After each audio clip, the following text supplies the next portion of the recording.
CM Gehlot आज कुचामन और डीडवाना जिले के दौरे पर रहेंगे। सीएम गहलोत दोपहर 2 बजे डीडवाना पहुंचेंगे और बलदेव मिर्धा स्टेडियम में आयोजित कार्यक्रम में शिरकत करेंगे। साथ ही सीएम गहलोत युवाओं और खिलाड़ियों से संवाद भी करेंगे। तो पहले काठुआस जाएंगे, उसके बाद में नागौर डीडवाना के दौरे पर रहेंगे और माफ कीजिए कुचामन डीडवाना जिले के दौरे पर रहेंगे और दोपहर 2 बजे डीडवाना पहुंचेंगे, जहां बलदेव मिर्धा स्टेडियम में आयोजित कार्यक्रम में भाग लेंगे। सीएम गहलोत स्टेडियम में युवाओं और खिलाड़ियों से संवाद करेंगे। आपको बता दें, अब मिशन 2030 को लेकर मुख्यमंत्री ने यात्राओं का आगाज कर दिया है, जहां पर संवाद कार्यक्रमों में भाग ले रहे हैं और अब आज इसी कड़ी में कुचामन डीडवाना के दौरे पर रहेंगे, जहां बलदेव मिर्धा स्टेडियम में आयोजित कार्यक्रम में शिरकत करेंगे और खिलाड़ियों से संवाद करेंगे।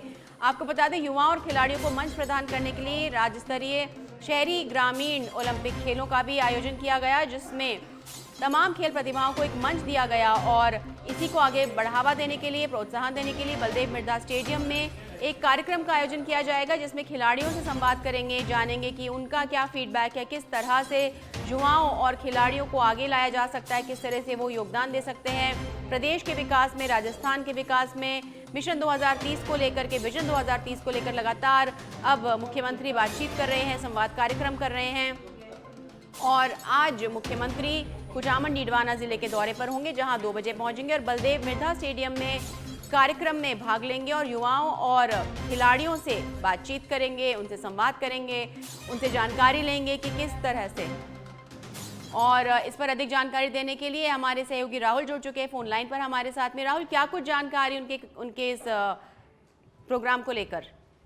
जी शालिनी, आपको बता दूं कि आज मुख्यमंत्री अशोक गहलोत डीडवाना दौरे पर रहेंगे। इनका कार्यक्रम 2 बजे डीडवाना पहुंचने का है और वो युवा और खिलाड़ियों से संवाद करेंगे, क्योंकि राजस्थान मिशन 2030 को लेकर के गहलोत क्षेत्र के दौरे पर हैं और आज डीडवाना जिले का दौरा रहेगा। उसमें 2500 के लगभग विद्यार्थी, स्टूडेंट, छात्र जो है वो और गहलोत साहब रूबरू होंगे। इस तरह का एक कार्यक्रम डीडवाना में रखा गया है। जी, क्या कुछ विशेष इस कार्यक्रम को लेकर क्या तैयारियां की गई हैं, क्या आयोजन होगा यहाँ पर?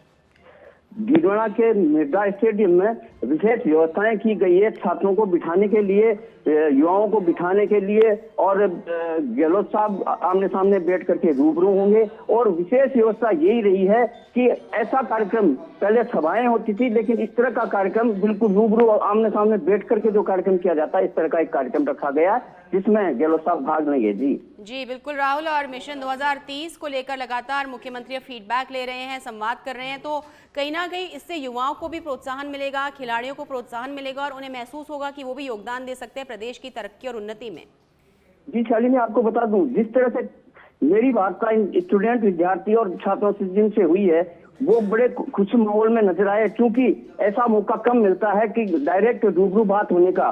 तो जिस तरह से जो विद्यार्थी और स्टूडेंट जो है इस संवाद कार्यक्रम में जुड़ने को आतुर है, कल शाम से ही लोगों के बराबर इस तरह के चर्चा हो रही थी, जिसमें पता लगा है कि हर बच्चा, जो 2500 स्टूडेंट जिनकी लिस्ट बनाई गई है जो इसमें भाग लेंगे, वो बड़े खुश नजर आ रहे हैं और उनकी मंशा भी है गहलोत साहब से रूबरू हैं। जी राहुल, तमाम जानकारी के लिए बहुत बहुत धन्यवाद। तो ये थे हमारे संवाददाता राहुल माथुर, जिन्होंने बताया कि युवाओं में, छात्रों में, खिलाड़ियों में एक उत्साह का माहौल है, वो उत्साहित है मुख्यमंत्री से बातचीत करने के लिए। और अपने आप में एक अनूठा आयोजन है, क्योंकि अब तक संबोधन हुआ जाता था, लेकिन अब संवाद कार्यक्रम शुरू किया है मुख्यमंत्री ने। मिशन 2030 में तमाम वर्गों से बातचीत कर रहे हैं, संवाद कर रहे हैं और उनसे फीडबैक ले रहे हैं, उनके सुझाव ले रहे हैं कि किस तरह से मिशन 2030, विजन 2030 का जो डॉक्यूमेंट है उसको बनाया जाए, किस तरह से प्रदेश की जो तरक्की और उन्नति है उसमें तमाम वर्गों का योगदान हो।